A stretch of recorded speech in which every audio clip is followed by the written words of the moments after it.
قدر چاہتے ہو تو 7 جگہوں پر خاموش رہنا سیکھ لو۔ سوتے وقت اگر آپ کو جھٹکے لگتے ہیں تو آپ پر ان 3 چیزوں میں سے کسی ایک کا حملہ ہے: کالا جادو، کسی برے شیطان کا سایہ، یا پھر آپ ہر وقت کسی خوف میں مبتلا رہتے ہیں۔ جس رات تمہیں نیند نہ آ رہی ہو تو سمجھ جائیں بہت جلد تمہیں دولت ملنے والی ہے۔ تمہارے جسم کے یہ اعضاء اگر سن ہونے لگے تو یہ موت کے قریب آنے کی نشانی ہے۔ تمہارے پاؤں کا انگوٹھا اور پاؤں کی تلی۔ دولت قریب آتی ہے تو 5 چیزیں خواب میں نظر آنا شروع ہو جاتی ہیں۔ خواب میں ہاتھ سے آگ اٹھانا، سر کے بال کٹے دیکھنا، پہاڑ دیکھنا یا پہاڑ پر چڑھنا، مچھلی دیکھنا یا مچھلی کھانا۔ جب دولت قریب آنے لگتی ہے تو 2 چیزیں ظاہر ہونا شروع ہو جاتی ہیں: ایک دروازے پر سائل اور دوسرا خواب میں دولت نظر آنے لگتی ہے۔ عورت کسی مرد کے ساتھ جنسی تعلق رکھ چکی ہے یا نہیں، اس کو پہچاننے کا ایک آسان طریقہ یہ ہے کہ جب وہ آپ کے ساتھ تعلق کی باتیں کرے گی تو اس کی باتوں سے اس کا تجربہ ظاہر ہوگا۔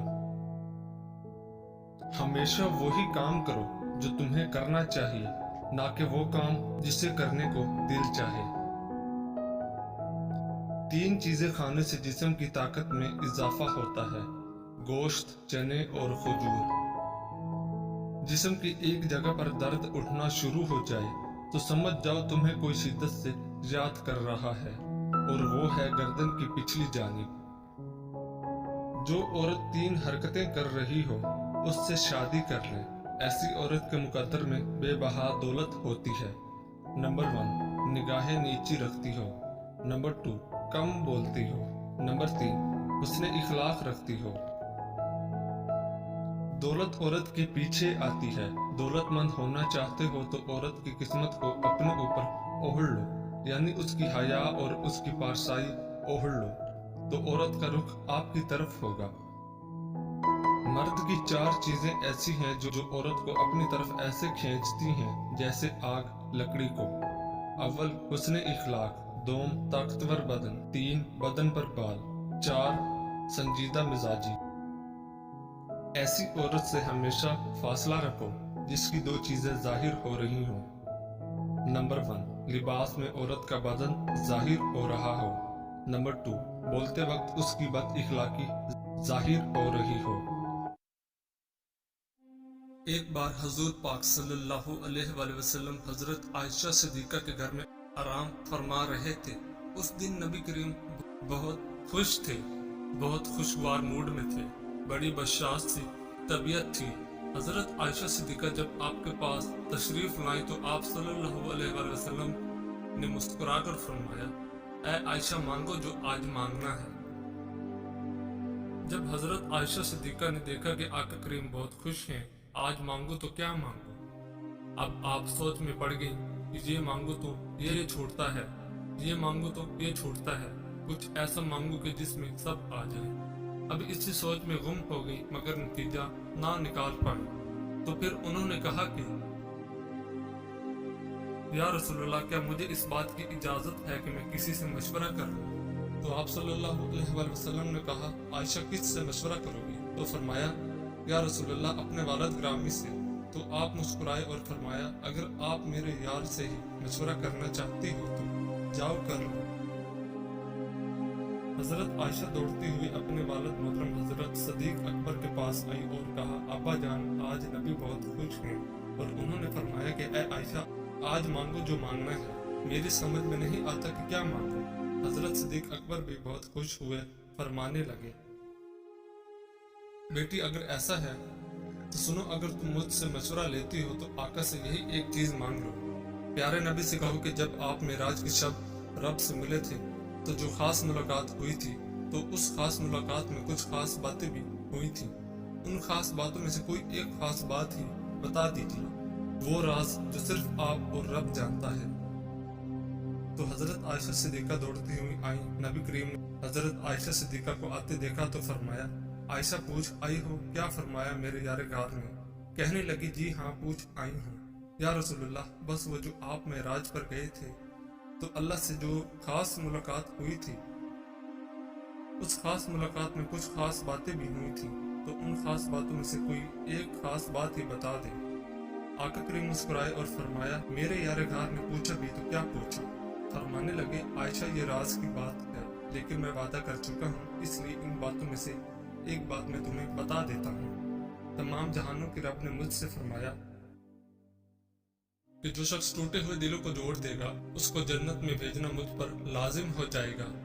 اب ادھر حضرت صدیق اکبر بڑی بے چینی سے انتظار کر رہے تھے کہ کچھ دیر بعد حضرت عائشہ صدیقہ اپنے والد کے گھر میں داخل ہوتی ہیں تو دیکھتی ہیں کہ حضرت صدیق اکبر بے چینی کے عالم میں ٹہل رہی ہیں، اور وعدہ لے لیا تھا کہ عائشہ جب حضور صلی اللہ علیہ وآلہ وسلم بتائیں گے تو تم آ کر مجھے بتاؤ گی۔ تو وہ جب وعدے کی تکمیل کے لیے پہنچی، حضرت صدیق اکبر تیز قدموں کے ساتھ عائشہ کی طرف لپکے اور پوچھا، کیا فرمایا آقا نے؟ عائشہ فرمانے لگی کہ حضور نے فرمایا، تمام جہانوں کے مالک نے فرمایا کہ جو ٹوٹے ہوئے دلوں کو جوڑے گا اس کو جنت میں بھیجنا مجھ پر لازم ہوگا۔ یہ سننا تھا کہ حضرت صدیق اکبر نے زاروں کی طرح رونا شروع کر دیا۔ بلند آواز میں صدیق اکبر نے فرمایا، بیٹی تم نے اس بات کا ایک ہی رخ دیکھا ہے، جو ٹوٹے ہوئے دلوں کو جوڑ دے گا اس پر جنت لازم ہے، اور جو کسی کا دل توڑ دے گا تو اس پر جہنم بھی تو لازم ہوگی نا۔ قدر چاہتے ہو تو 7 جگہوں پر خاموش رہنا سیکھ لو۔ 1. جب کوئی تمہاری توہین کرے تو جواب دینے کے بجائے خاموشی سے مسکرا کر آگے بڑھو، وقت خود جواب دے گا۔ 2. جب کوئی اپنے مسائل بیان کر رہا ہو درمیان میں بولنے کے بجائے توجہ سے سنو، یہ سننے والے کو اہمیت دینے کی علامت ہے۔ 3. جب تمہیں جذبات پر قابو نہ ہو، غصے یا خم میں کہے گئے الفاظ نقصان پہنچا سکتے ہیں، اس لیے خاموش رہو۔ 4. جب کوئی تم سے زیادہ جاننے کا دعویٰ کرے، بحث سے بچو اور خاموشی سے اسے اس کی سوچ پر رہنے دو۔ 5. جب کوئی دوسروں کی برائیاں کر رہا ہو، ایسی گفتگو میں حصہ نہ لو، خاموش رہ کر اپنی عزت کو محفوظ رکھو۔ 6. جب تمہاری تعریف ہو رہی ہو، اپنی خوبیوں کو خود بیان کرنے سے بہتر ہے کہ خاموش رہو، آپ کے کام خود بولیں گے۔ 7. جب تمہیں کسی کی بات سمجھ نہ آئے بغیر سمجھے تبصرہ نہ کرو، خاموش رہو اور پہلے پوری بات کو سمجھنے کی کوشش کرو۔ اپنے اچھے حالات میں خدا کا شکر ادا کرو اور برے حالات میں اپنے اعمال پر غور و فکر کیا کرو۔ اچھے لوگ نعمت کے طور پر یاد رہتے ہیں، جبکہ برے لوگ بھلا دیے جاتے ہیں۔ اس شخص کی روح پاک ہوتی ہے جو سخاوت کرنے والا ہو، ظالم شخص کی روح بھی تباہ ہو جاتی ہے۔ وعدہ کر کے پورا نہ کرنے سے بہتر ہے کہ وعدہ نہ کیا جائے۔ علم حاصل کرو، چاہے ساری دولت ہی کیوں نہ خرچ کرنی پڑے۔ علم سونے سے زیادہ قیمتی ہے۔ جب تک انسان ٹھوکر نہیں کھاتا تب تک وہ مغرور رہتا ہے۔